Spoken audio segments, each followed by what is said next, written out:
আনুষঙ্গিক কিছু কথা বলার জন্য বিশ্ববরেণ্য নেতা মুহাম্মদ রাসূলুল্লাহ সাল্লাল্লাহু আলাইহি ওয়াসাল্লামের সহিহ হাদিস থেকে কিছু হাদিসও পরিবেশন করব ইনশাআল্লাহ।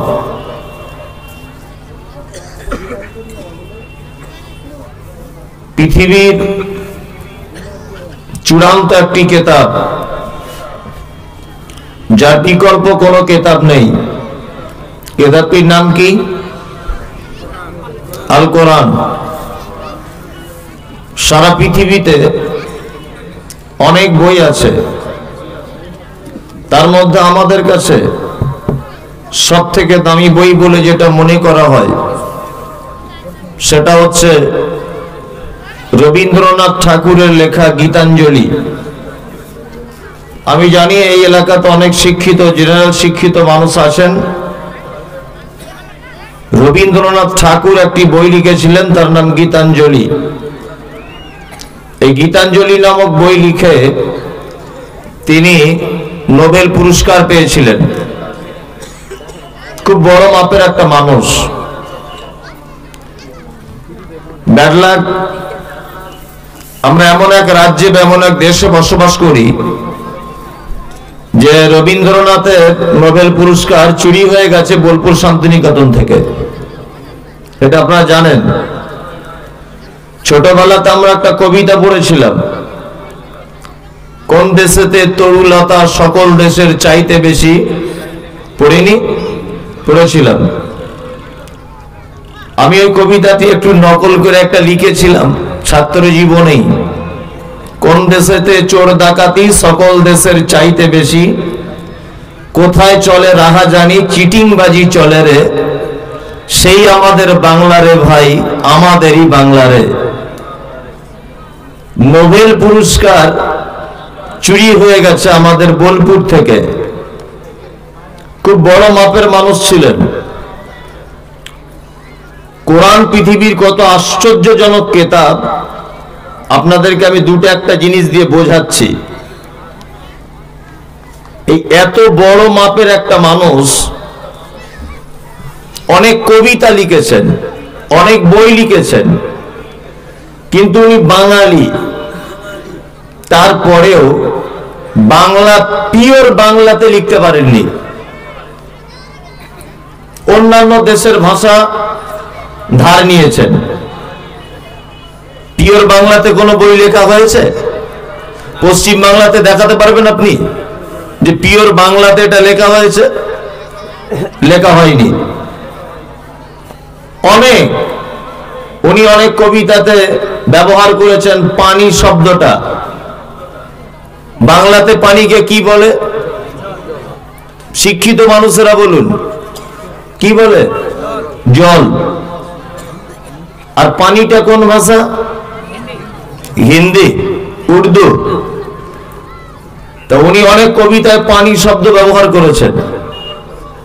ছোটবেলাতে আমরা একটা কবিতা পড়েছিলাম, আব্দুল মাজি, গোপ তার কামানো, মাথা তার ন্যাড়া, ছুঁচোলা তার দাড়ি। পড়েছেন আপনারা? পড়েছেন। আসলে ওনার তো আরবি ব্যাকরণের জ্ঞান ছিল না। আব্দুল শব্দটা এটা কি ভাষা? আরবি। তাহলে ওনার লেখায় ভিতরে আরবিও আছে, পিওর বাংলা নেই। একটা একটা করে বলছি, শুনুন। ভুল তো যা আছে আছে, আমি অত বড় মানুষের ভুল দেখাতে চাইছি না। যদি বলছেন আপনার মতো লোক ওনার মতো মানুষের ভুল ধরছে, জি না, আমি ভুল ধরছি না। আমি একটা জায়গা আপনাকে বোঝানোর জন্য কথাগুলো বলছি। উনি বলছেন আব্দুল মাজি। মাঝি মানে যে নৌকা চালায়, তাই তো? আর আব্দুল তার নাম। এখানে অনেক শাইখুল হাদিসরা বসে আছেন। কেউ যদি তার বেটার নাম আব্দুল রাখে, রাখা যাবে না। কেউ যদি তার বেটার নাম রাখে আব্দুল, এটা রাখা যাবে না। অনেক বড় বড় শাইখুল হাদিসরা আছেন, জিজ্ঞাসা করবেন, স্টেজেও আছেন। আব্দুল শব্দের অর্থ হচ্ছে গোলাম, দাস। এরপরে আব্দ শব্দটা এমন আল্লাহর গুণবাচক নামের যে কোনো একটা নাম লাগাতে হবে, তাহলে এটা পরিপূর্ণ হবে। উনি যদি বলতেন আব্দুল্লাহ মাঝি তাহলে ঠিক ছিল। উনি যদি বলতেন আব্দুল ওয়াহাব মাঝি তাহলে ঠিক ছিল। উনি যদি বলতেন আব্দুল সাত্তার মাঝি এটা ঠিক ছিল, অসুবিধা হতো না। উনি বলেছেন আব্দুল মাঝি। আব্দুল কোন নাম হয় না। আপনারা জানেন যে বিদ্রোহী কবি কাকে বলা হয়? কাজী নজরুল ইসলাম। নজরুল ইসলাম তো খুব মানে কি বলবো, কড়া ভাষা ব্যবহার করেছে। কখনো কখনো গিটার বাজিয়েছে, কখনো মসজিদের ইমামতি করেছে, কখনো আপনার বাউল গান গেয়েছে, কখনো মসজিদের মুয়াজ্জিনের দায়িত্ব পালন করেছে, আবার কখনো কোরআনের বাংলা অনুবাদ করেছে, কখনো সূরা ফাতিহাকে গজলের আকারে অনন্ত অসীম প্রেমময় তুমি বিচার দিনের স্বামী এ কথা বলেছে। মানে কখন কি করেছে ওর জীবনীতে ঠিক পাওয়া যায় না, তবে ওর কলমে খুব ধার ছিল, খুব ধার। আজও ডিকশনারিতে ওর অনেক শব্দ খুঁজে বার করাই মুশকিল হয়।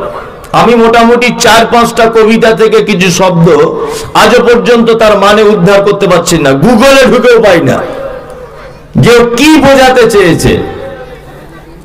ওনার মতো একজন লোক, উনি বলছেন নবী মোর পরশমণি, নবী মোর সোনার খনি, নবী নাম জপে যেজন সেই তো দু জাহানের ধনী। বলেছে এটা? বলেছে। এবার আপনাকে বলছি, কোন মুসলমান যদি বাড়িতে বসে বসে মোহাম্মদ মোহাম্মদ মোহাম্মদ মোহাম্মদ মোহাম্মদ মোহাম্মদ মোহাম্মদ মোহাম্মদ এরকম ভাবে যদি জপমালা করে, শুধু এই জপমালার কারণেই কি সে কিয়ামতের মাঠে রেহাই পেয়ে যাবে? যাবে? যাবে না। উনি এটা বোঝাতে চেয়েছেন। উনি একটা কবিতার লাইনের ছোট্ট একটা অংশে বলেছেন, আমি হাবিয়ার থেকেও তত্ত্ব, এই শব্দ ব্যবহার করেছেন, আমি হাবিয়ার থেকেও তত্ত্ব। আচ্ছা বলুন তো, আমি যদি এখন আপনাদেরকে বলি যে আমার বউটা জান্নাতের হুরেদের থেকেও সুন্দরী, এই কথাটা বলা যাবে কি যাবে না? বুঝে বলুন। যাবে? যাবে না। আপনি যদি এখন বলেন যে আমার বাড়িতে আমার স্ত্রী যে আগুনে রান্না করে, এই আগুনের তেজ জাহান্নামের আগুনের থেকেও বেশি, আচ্ছা এই তুলনা করা যাবে কি যাবে না? যাবে না। তো হাবিয়া কার নাম? জাহান্নামের নাম। উনি বলছেন আমি হাবিয়ার থেকেও তপ্ত।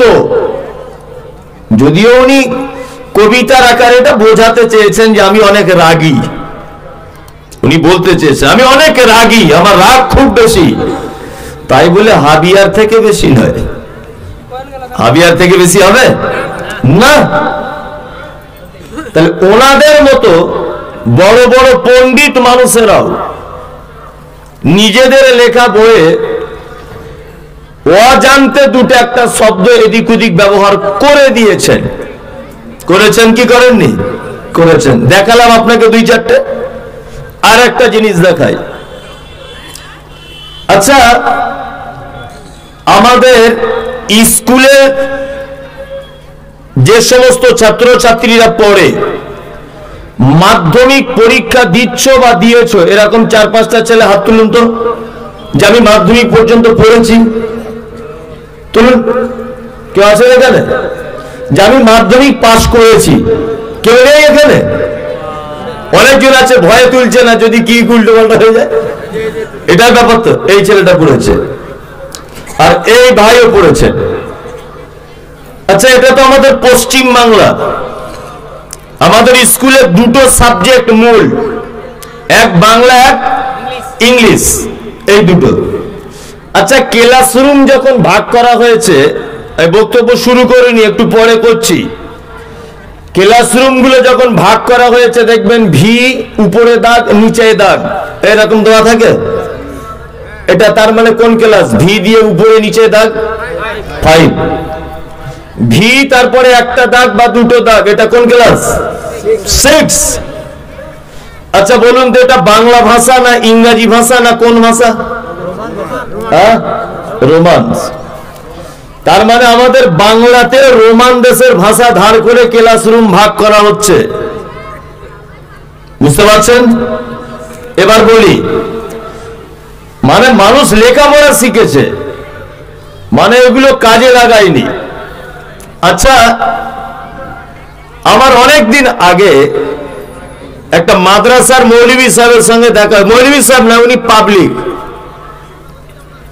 তা উনি মুম্বাই আদায় করতে যান মাদ্রাসার, তা ভালো হিন্দি বুঝেন না, তা ওনাকে জিজ্ঞেস করছি আমি বাংলাতে যে আপনি তো বোম্বাই গেলেন, তা না সরি ভুল হচ্ছে, আমরা দুজনে গেছি বোম্বাই, তা দুজনে গিয়ে একটা মসজিদে শুয়ে আছি, বান্দরা বলে একটা জায়গা আছে ওখানে, আমার একটা বন্ধু ছিল, তা পাশাপাশি দুজন শুয়ে আছি, খালি গায়ে, মশারি নাই, তা এত মশা কামড়াচ্ছে, তা আরেকজন লোক মসজিদে ঢুকে এসে ওকে জিজ্ঞাসা করছে, বাবু, হিন্দি থেকেই বলছে কোনো অসুবিধা হচ্ছে?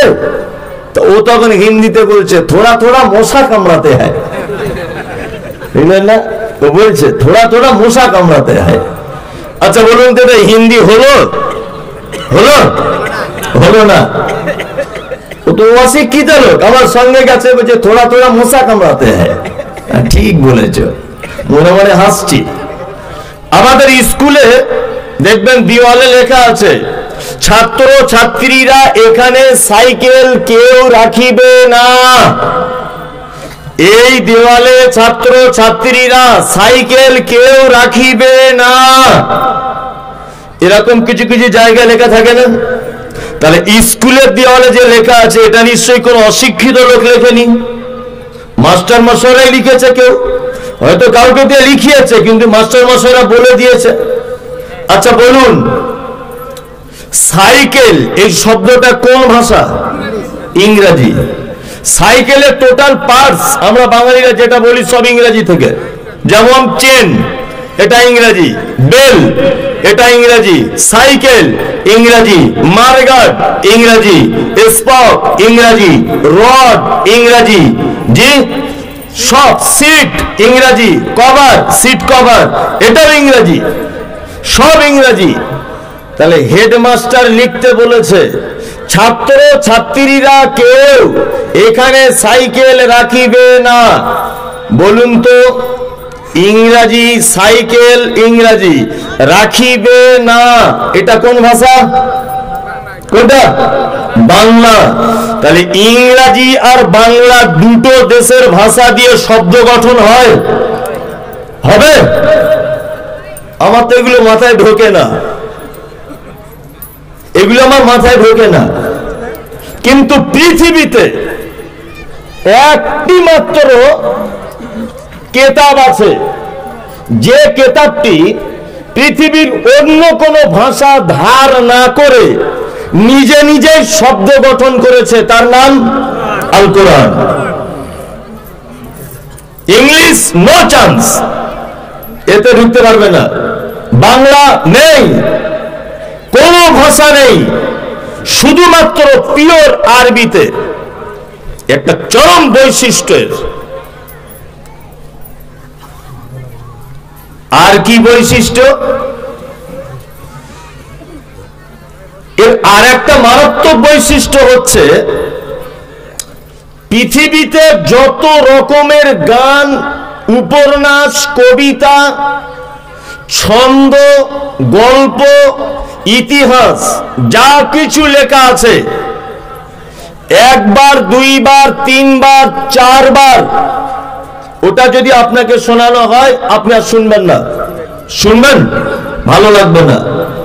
কিছুদিন আগে রানাঘাটে রানুদি গান গেয়েছে, তেরি মেরি, খুব ভাইরাল, ও আর নেই। আবার মোটামুটি 20 দিন আগে বাদামের ঠালাতে মোবাইলে ঢোকা যাচ্ছিল না, বাদাম আর বাদাম, বুঝলেন না? তারপর এখন হয়েছে মুস্কান, মুস্কানের নারায়ে তাকবীর ভাইরাল, তাই তো কর্ণাটকের। হ্যাঁ, তাহলে বাদাম এখন চেপে গেল, কর্ণাটক এসেছে তাই। আবার ওদিকে রানুদি চেপে গেল বাদামওয়ালার জন্য, তাই না? মোহাম্মদ রফি গান গেয়েছে, আর 2-4 বার শুনলে আর ভালো লাগে না। লতা মঙ্গেশকর 32,000 গান গেয়ে 2022 সালে মারা গেলেন। 32,000 গান গেয়েছেন 26টা ভাষাতে, আবার কেউ কেউ বলছে 38টা ভাষায়, জানি না কোনটা সঠিক। মারা গেল। ওর আজ থেকে 1-2 বছর, 4 বছর, 5 বছর পরে ওর থেকেও আবার কোন গীতিকার আসবে, তার গান শুনতে মানুষ পছন্দ করবে, এর আর তখন চলবে না। চলবে? চলবে না। আগেকার দিনে দেখেছি বাসে যখন যেতাম, আজ থেকে 10-15 বছর আগে, नाइट कोच बसे उठले एक डायलॉग सुना जेत 20 कोस दूर से अगर कोई बच्ची रोते माँ कहती है कि बच्चे सो जा गब्बर सिंह आ जाएगा। कौन सिनेमा मने पड़ছে सोले আর শোনা যায় না, আর শোনা যায় না। তা পৃথিবীর কোনো কিছু নেই একাধিকবার শোনায় ভালো লাগে। একটা ব্যতিক্রম কিতাবের ছন্দ বা আয়াত আছে যেটা মানুষ শুনলে একাধিকবার ক্লান্তি বা এনার্জি লস হয় না, তার নাম কি? আল কোরআন। আপনাদের গ্রামে মসজিদে নামাজ পড়বেন আলহামদুলিল্লাহি রাব্বিল আলামিন। মালদাতে যাবেন ওখানে মসজিদে একই নিয়ম, প্রথমেই দাঁড়িয়ে সূরা ফাতিহা। আপনি মুম্বাইয়ে যান ওই প্রথমেই একই কেস সূরা ফাতিহা।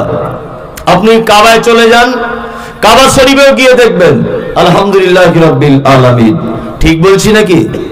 কোন মানুষ কোনদিন আপনারা কেউ বলেছেন আপনাদের ইমাম সাহেবকে যে আজকে কুলহোটা দিয়ে নামাজ শুরু করলে হতো না? সূরা ফাতিহাটা প্রতিদিন ভালো লাগছে না? আচ্ছা, কোন ইমাম সাহেব যদি ভুল করে ওইটা দিয়ে নামাজ চালু করেই যদি দেয় তাহলে তার চাকরি থাকবে? থাকবে? চাকরি 12:30 বেজে যাবে, 12:30 বেজে যাবে। এটা আশ্চর্যজনক কিতাব যার নাম আল কোরআন। কোরআন পৃথিবীর একটি মাত্র কিতাব আছে যে কিতাব অন্যায়কারীকে সাজা ঘোষণা করেছে, যে কিতাব অপরাধী যে করেছে তার সাজা ঘোষণা করেছে, আর কারো নয়। পৃথিবীর বিভিন্ন দেশের পার্লামেন্টে, বিভিন্ন দেশের সংবিধানে অনেক রকম মিথ্যা অপরাধীদেরকে সাজা ঘোষণা করা হয়, হয় কি হয় না? কিন্তু কোরআন কেমন কিতাব দেখুন। কোরআন বলছে চোর পুরুষ হোক আর চোর নারী হোক তার হাত কেটে দাও। এটা আছে কোরআনে? চোর নারী হোক চোর পুরুষ হোক তার হাত কেটে দাও। আচ্ছা বলুন, এই মোবাইলটা এখানে রাখা আছে, এই মোবাইলটা আমি চুরি করব।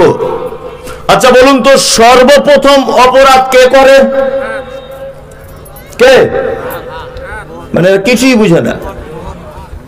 সর্বপ্রথম চোখ অপরাধ করে। দেখে মোবাইলটা কে প্রথমে? চোখ। তারপরে অপরাধ মন করে। তারপরে অপরাধ কে করে? পা করে, পায়ে হেঁটে হেঁটে যায় মোবাইলটা পর্যন্ত। শেষ ফিনিশিং কে অপরাধী? হাত। চোর বলেছে, আল্লাহ বলেছেন যে চুরি করবে তার হাত কেটে দাও। আল্লাহ পা কাটার কথা বলছেন না, কারণ পা আগিয়ে গেছে কিন্তু পা চুরি করতে করেনি, চোখ বহন করতে পারেনি। কোরআন এক আশ্চর্যজনক কিতাব।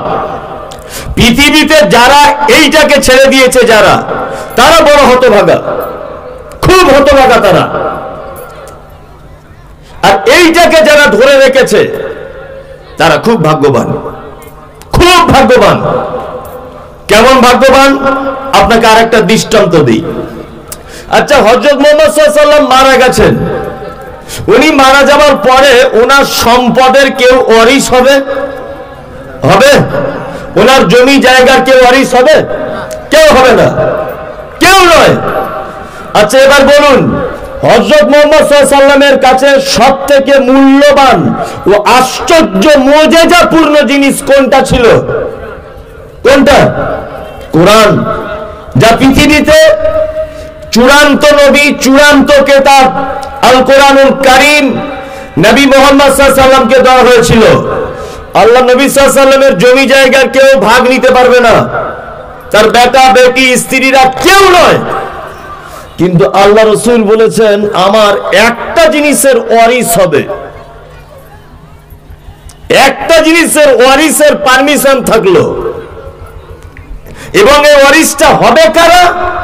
আল উলামা ওয়ারাসাতুল আম্বিয়া, এই আলেমরা হচ্ছে আমার ওয়ারিশ। কিসের ওয়ারিশ? এই দেখুন, কোরআন অবতীর্ণ বন্ধ, নবী আসা বন্ধ, বন্ধ নয়, আর আসবে নবী, নবী আর আসবে না। তাহলে নবীদের কাজ কি ছিল? নবীদের নবী হতে গেলে অনেক গুণ লাগে, তার মধ্যে এক নম্বরের গুণ তাকে নবুয়ত পেতে হবে। দুই, প্রত্যেক নবীরা বক্তা ছিলেন, বক্তা, বক্তা ছাড়া কেউ নবী হতে পারেনি। প্রত্যেক নবীরা কিন্তু বক্তা ছিলেন, এটা বলে দিলাম আপনাকে। যদি বলছেন এটা কেমন কথা, আরে বক্তা না হলে শ্রোতাকে বোঝাবে কি করে? ওই জন্য প্রত্যেক নবীকে আল্লাহ সুবহানাহু ওয়া তাআলা বক্তা করে পৃথিবীতে পাঠিয়েছিলেন। হযরত মুহাম্মদ সাল্লাল্লাহু আলাইহি ওয়াসাল্লাম মারা গেলেন, তাই কোরআনের এই দায়িত্ব মানুষের কাছে পৌঁছে দিবে। এই দায়িত্ব কারা গ্রহণ করবে? যারা গ্রহণ করেছে তাদেরকে আল্লাহ নবী কি বলেছেন? তারা আমার ওয়ারিশ, আমার সম্পদের ওয়ারিশ। সম্পদ মানে আমার কাছে যে ওয়াহি এসেছে, এই ওয়াহির ওয়ারিশ তারা।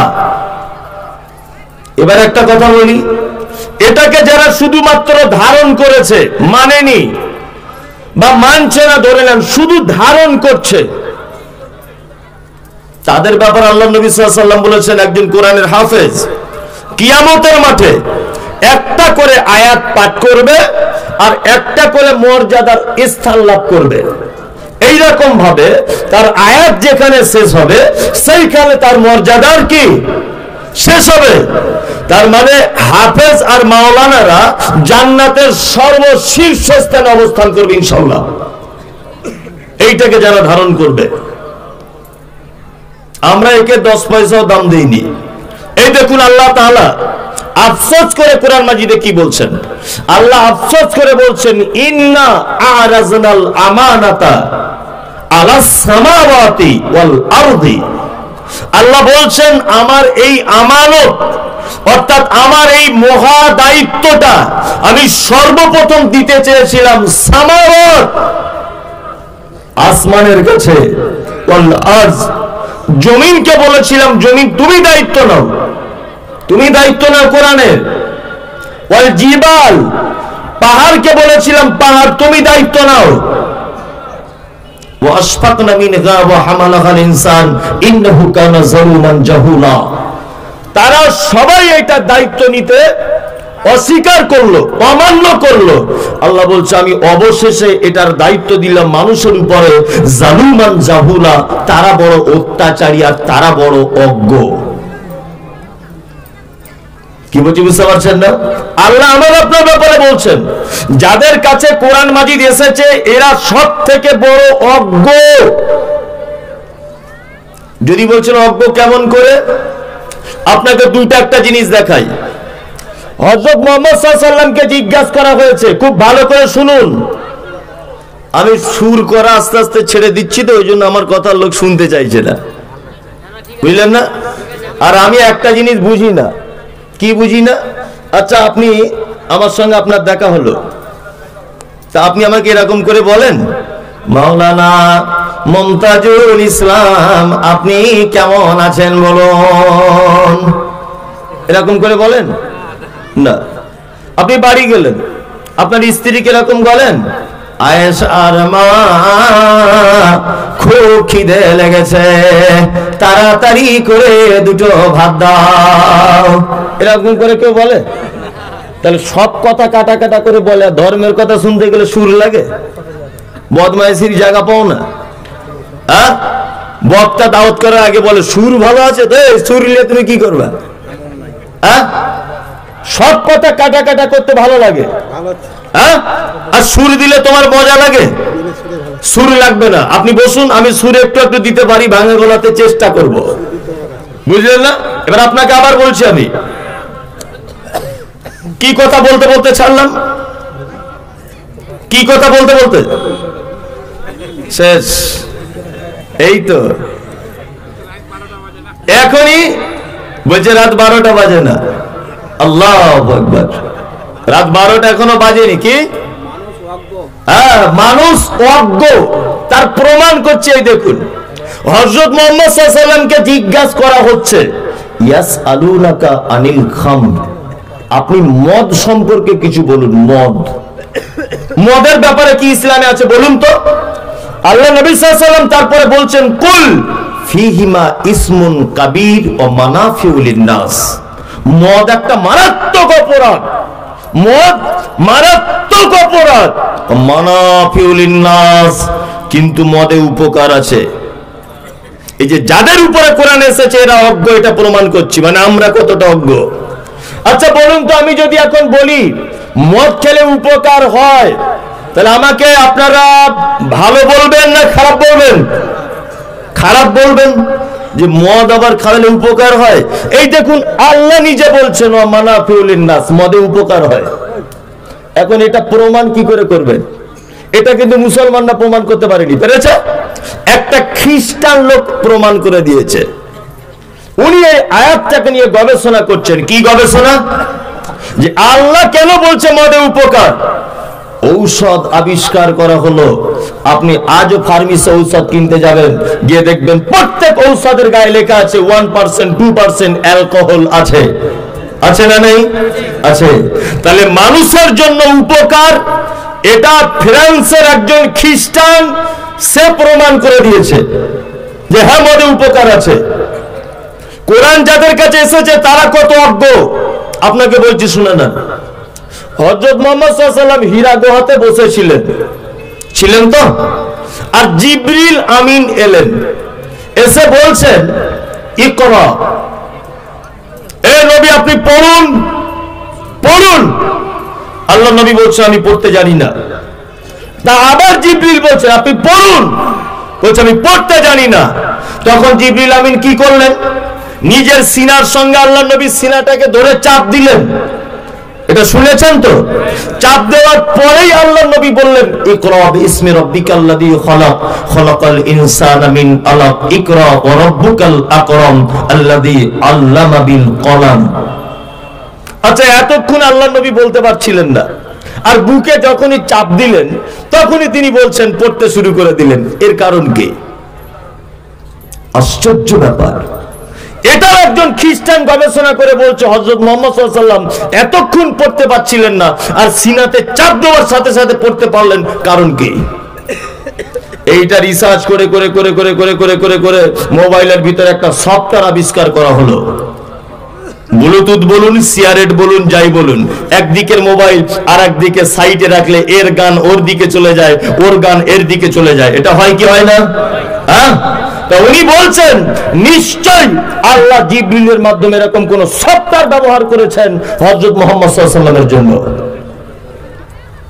মুসলমান এটা আবিষ্কার করতে পারেনি।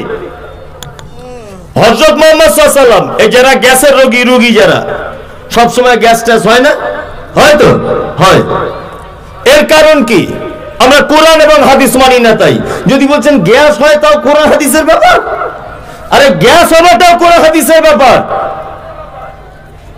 আল্লাহ নবী সাল্লাল্লাহু আলাইহি ওয়াসাল্লাম বলেছেন, তোমরা যখন ভাত খাবা দস্তরখান বিছাও, নিজের দিকের থেকে লোকমা তোলো, ভালো করে শুনবেন, আর মাঝে মধ্যে খাবেন আর আলহামদুলিল্লাহ বলবেন। 2, খাওয়া শেষ হয়ে গেল আল্লাহ রাসূল বলেছেন থালাটাকে চেটে খাও। এটা বলেছেন না বলেননি? বলেছেন। আল্লাহ নবী তারপরে বলছেন আঙ্গুলগুলোকে চাটো। বলেছেন কি বলেননি? এখন কেউ যদি বিয়ে বাড়িতে চাটে কি বলবে? শালা ছোট লোক, জীবনে মনে হয় খাওয়া হয় না, চাটনি জীবনে খায়নি। এটা বলবে কি বলবে না? হ্যাঁ, আপনি যদি কোনো রেস্টুরেন্টে গিয়ে আঙুল যদি চাটেন, লোক কি বলবে? যে জীবনে রেস্টুরেন্টে ঢোকেনি। বলবে কি বলবে না? বলবে। আচ্ছা, হযরত মুহাম্মদ সাল্লাল্লাহু আলাইহি ওয়াসাল্লাম আঙুল চাটার কথা বললেন, এতে গ্যাস অম্বলের কি ব্যাপার? আল্লাহু আকবার। আমি আশ্চর্য হই যখন পেপার পত্র পত্রিকা পড়ি। আমি তো বড় আলেম নয়, ওই জন্য হাদিস কোরআন বেশি জানি না।